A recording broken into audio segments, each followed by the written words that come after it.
Whether it's crashing on purpose to launch yourself in the air to save the girl, or using a tank to go on a killing rampage, the Fast and Furious franchise has some mental scenes we're unlikely to forget anytime soon. Some of the intense scenes featured across the entire Fast and Furious franchise almost seem impossible to do. But a quick look at the behind-the-scenes footage really reveals the method to the madness. A shot revealed what Dominic really looks like while jumping out of a moving car. And no, before you ask, it's not nearly as cool as it appears in the movies. Vin's character is shown to be sitting in a gray-colored prop vehicle. Everywhere around him are green screens, as is expected of any blockbuster Hollywood movie nowadays. So yeah, not only were they never really on the road for this part of the film, but there wasn't even a real moving vehicle anywhere to be seen. It's all added digitally thanks to the magic of CGI. The actual vehicle is just a stationary CG vehicle, which is represented by a muscle car in the real movie. Polygon reported that the VFX crew actually managed to pull this scene off without any major glitches or issues. And so, they were able to impress action-hungry fans without needing to require Vin to jump off a real car. Kudos to the VFX team for making this scene so believable in the final cut.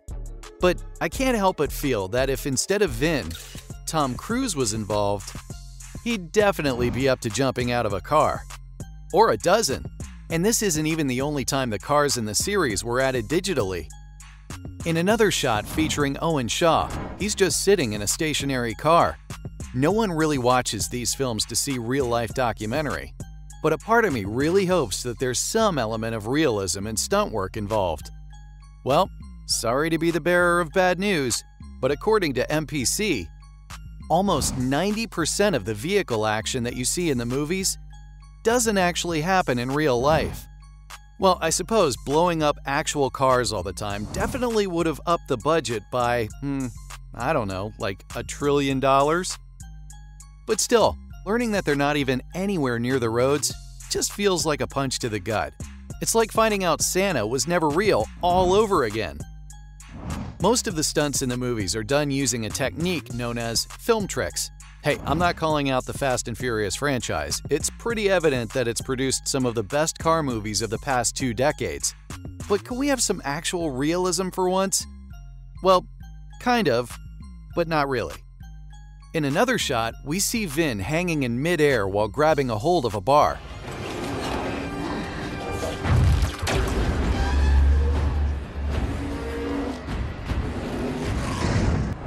In the behind-the-scenes image, it seems that he's been supported by some wires that are helping him maintain his balance.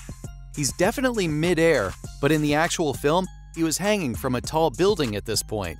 Compared to the high-octane moments seen in the actual film, this feels a bit more lukewarm in comparison. But hey, at least Vin's putting in a bit of a workout this time. Stunts like these are pretty tough to pull off. This is probably why studios opt to have their actors screaming to the air in massive green rooms. But they're not impossible.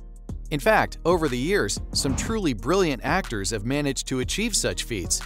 Most notably, Jackie Chan was able to pull off such stunts with little to no help from CGI. But of course, he's in a class of his own. Even though the Fast and Furious franchise is filled with daredevil stunts that make Dominic and his crew look like absolute badasses on screen, most of these are done using the help of film tricks and CGI. Still, they manage to wow and amaze fans because the sheer spectacle of seeing it unfold is pretty great. At this point, it'd be easier to accept these movies as some kind of epic live-action adaptation because of how absolutely absurd the action can get at times. That said, some scenes are indeed done without CGI, like the one where Roman tries jumping out of a moving car. Now that I'm saying it out loud, that really happens a lot in this franchise, doesn't it? Well, unlike the last time when Vin was sitting in a green room in a toy car, the one involving Roman actually happened out on the road. In fact, the behind-the-scenes shot of the whole thing would make you double-check your vision. At first glance, it seems as if there are almost no film tricks involved.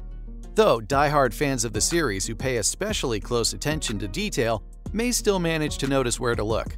some manipulations have definitely occurred from the behind-the-scenes footage versus the real thing. NPC reported that the armored truck that appeared behind Roman's vehicle wasn't actually there. There's actually nothing chasing Roman in that scene. Not just that, but the moving car was actually attached to a crane, which gave it that sort of movement effect. In real life, the car was mostly stationary. But hey, at least it's not all shot in a giant green room. I'll take what little wins I can get.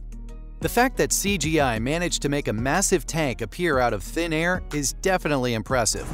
But what's equally amazing is how they managed to recreate the snowy lands of Iceland. Remember those chilly scenes from Fast and Furious 8 when they're in Iceland? Yeah, well, they weren't actually there. In fact, it was all shot in a big blue studio in Atlanta. The studio room is apparently massive, and it's covered with a bunch of fake snow. At the edge of the room are walls that have a massive blue screen in pretty much every direction. Ace Showbiz News reported that this was the biggest blue screen that had ever been utilized for the Fast and Furious franchise at that point. While a couple of actual shots of Iceland did make it into the final cut, most of the snow scene took place right in Atlanta.